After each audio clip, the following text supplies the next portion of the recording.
mouse, not a bird. Although I did see birds, there was nothing left of the bird. That's what the feathers. But the mouse, they would leave them to live up. So this was the gift that was waiting for us this morning. My daughter Rona found it. She was the first one out this morning. We were heading to church. I was following her, and I heard this little scream. She goes, "Are you kidding me?" And I said, "What?" She said, "There's a dead bird on our doorstep." So I came out and had a look. And so basically it looks like some sort of dove or something like that. Head's still intact. Well, it's been mangulated a little bit, however it looks like the insides have been eaten out. The bone here has been broken off, and most of the insides have been taken out. There's still something left in there. One of the legs has been ripped off. That whole right side of its body has been basically stripped off the bone. Wings are still there.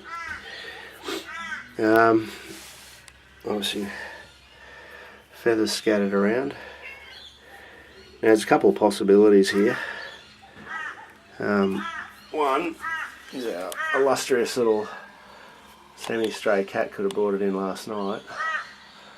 The only thing is, the whole time that we've been here, he's never brought a bird home, and that's been in, I suppose he's been hanging around here for a good 4 or so years. He's never ever brought a bird to the front doorstep. He seemed rather disinterested in it initially, and then when he seemed to discover that it was lying here, he decided to start having a munch. And then obviously the other possibility is our Yowie friends left us a gift, which I'm told that they do from time to time. You have to excuse me, I'm feeling got a bit of a cold today. I've been told that it's not such a bad thing if they leave dead animals at your door or around your property. From what I understand, it's some sort of a gift to sort of say you're welcome in their territory. Whether that's true or not, I don't know. Welcome your comments if you've got some ideas about that.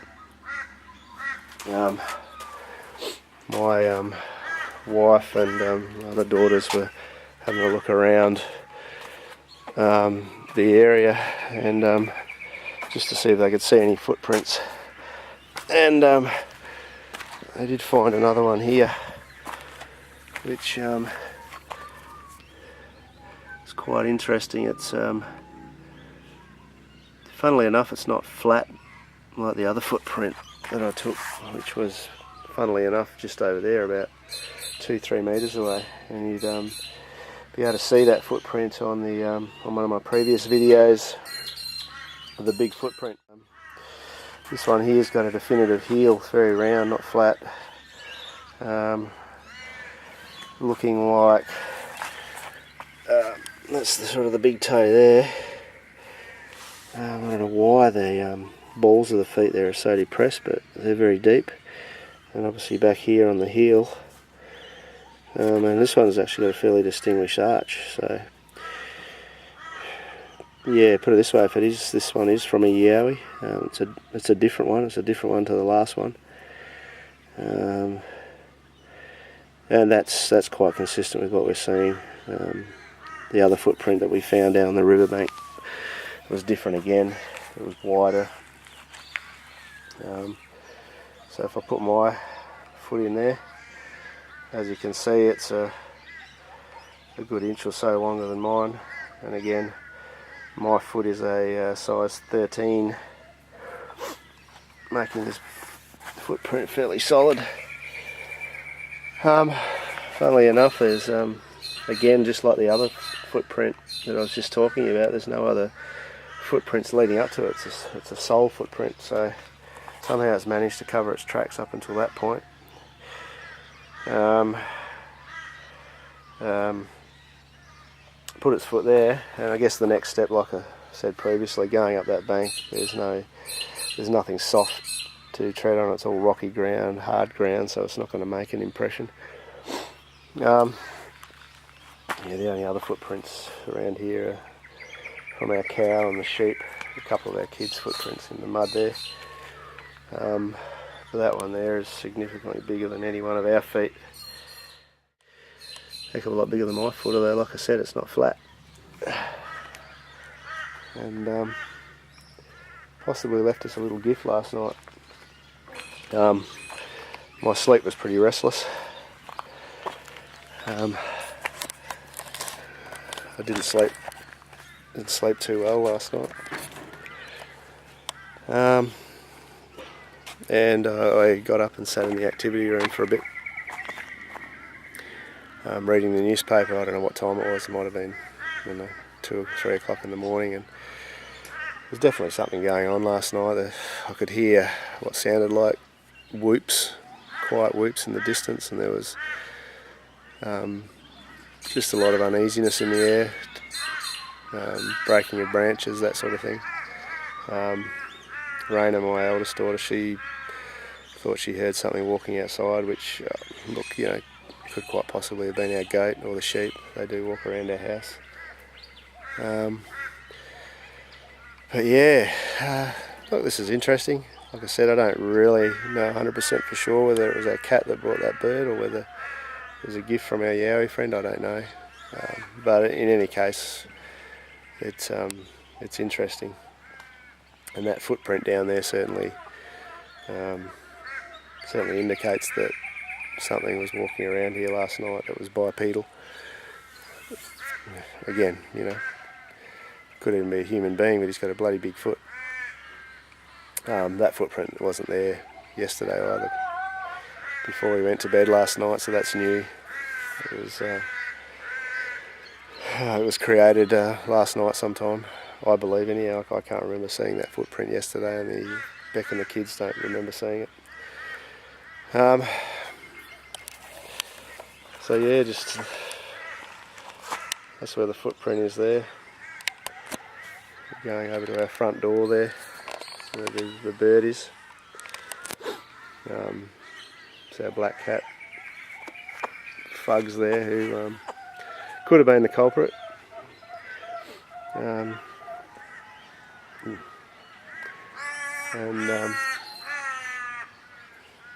Yeah, something to consider anyhow, something to consider. Okay, looking at the cast I took of the footprint that we found at the front of our house the morning that we found the dead half-eaten bird on our doorstep. Again, like I said, not 100% sure what left that bird at the front step. Could have been the cat, although he looked pretty surprised when he sort of rediscovered it or discovered it later on that morning. It was like he hadn't seen it before. Now the ground was extremely wet when I took this cast too, so just had to sort of put a covering over it to stop it filling up with water, and also put a bit of Glad wrap in the footprint just to stop any moisture coming into the cast, and it seemed to work out really well. Still wasn't 100% dry when I pulled it out, which is why as you can see, there's a bit of a crack line running along where the back of the toes is. So rather than sort of trying to stick it together and handle it too much while it was wet, I just let the whole thing dry out, and it dried pretty hard, as you can see. And then I just re-glued it together with similar to liquid nails, some of that fast grab sort of stuff, and it's sort of held it together pretty well. Just clarifying, if you haven't already worked out, that's the heel there. This one has a distinctive arch in it, which is different to the one of the previous footprints I found, which was incredibly flat. What's really unusual about this one is the depth of the balls of the feet. Really, really deep when you compare it to the toes, big toe, smaller toe. The heel of the feet there, heel of the foot should I say, that's more English. So you can see that the balls of the feet are really deep. That's what I found really unusual about this one. Just going to get a tape measure. Measure the length of this one. Try and get that back in focus. So if I sort of go approximately to the toe, approximately to the back of the heel. Again, we're looking probably around about 35 to 36 centimetre footprint. Yep. About 35. So again, around about the 14-inch mark for those that still measure or measure in the imperial system. Anyhow, massive footprint. Again, very unusual, the balls of the feet. Again, also only one footprint found. Can't really explain that. The previous footprint that was sort of explainable. This one not so much, but it's definitely a footprint. I really can't think of any reason why this would be a hoax or someone playing a joke. There was no other sort of footprints leading to this one. Definitive heel, definitive balls of the feet, and definitive toe prints. So despite the fact that it's got a deep set of balls, if you like, of the foot, it's actually quite a distinctive print. Now what I'll do is I'm just going to change the light a little bit just to try and cast some shadow on it, and it'll give you a bit better idea of what this thing looks like. Okay, I'll just turn the lights down a little bit and just got a light coming in from the right, and you see it just casts a shadow, so you get an idea of the ball, the heel, the balls of the feet, and obviously the big toe and little toes. So there you have it, another big footprint. Would have been nice to see what did it at the time, but as usual, elusive buggers.